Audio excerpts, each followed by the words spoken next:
Welcome to the next session in the Sustainability Improvement Planning series on how to reduce environmental impacts while saving money and improving the workplace, also known as the triple bottom line.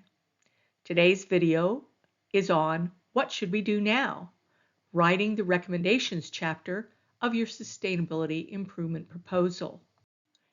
By the end of this session, you will be able to describe several options for the recommended improvements for your sustainability improvement plan, including conducting a cost-benefit analysis of your recommendations and evaluating your recommendations using a decision matrix. The Sustainability Improvement Plan template has two major parts in this chapter. In the first, which is the bulk of the chapter, describe 3 to 4 options based on the best practices in the last chapter. Add a cost-benefit analysis table for each option. If there are savings or continuing costs over time, add a payback period, a return on investment, or life cycle costs. For the second part, create a decision matrix. Don't forget, each chapter should start with an introductory paragraph with the purpose of the chapter and a one-sentence overview of the content. For each tool or technique, like the cost-benefit analysis, payback period, or decision matrix, describe the tool or technique, apply it to your options, and analyze or draw conclusions. And finally, don't forget a conclusion and transition at the end of the chapter. After describing each option, do a cost-benefit analysis on it. Think of all the costs and benefits that you can, and be as specific as you can. Research costs, training time, installation time, number of people needed, and time required to operate or maintain any equipment. And then be sure to think of all the benefits. Immediate savings, hidden savings, opportunities for lowering risk, PR opportunities, or reducing the impact on externalities. Your cost-benefit T-table for each option can look something like this. Here are a couple of examples of CBAs for options for water-saving equipment for a commercial kitchen. Remember to describe the option before adding the CBA table, and include a cost analysis if appropriate, which we'll see next. Another important and compelling reason for recommending an option can be the savings that might be possible after paying back for the initial investment. Here's an example of a payback period analysis along with a break-even chart. Be sure to extend it out beyond the break-even point long enough to show your stakeholders how much money they could save over 3 to 5 years. Another cost analysis you might include is a life cycle costing, or LCC. This would be appropriate for equipment or process changes that may have continuing costs because your stakeholders need to plan accordingly. Here are some examples of those costs: acquisition, operations, maintenance, and end of life.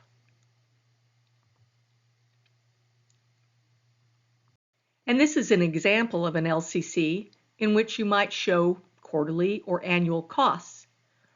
This happens to be a fairly extensive list, but only include those areas that actually have costs that must be considered.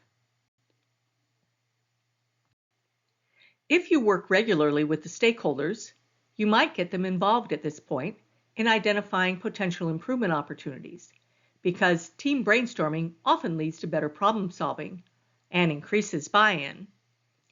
Be sure to include people that would be affected by the improvements. However, you have done considerable research, so you can make some of the initial recommendations either at this meeting or in the decision matrix on your own. In the second, shorter part of the chapter, compare the options against appropriate criteria to help give you a numeric score for each option. Put your options in the first column, identify the criteria that stakeholders consider important, and determine if any criteria are more important than others. For example, most owners or managers consider cost is most important.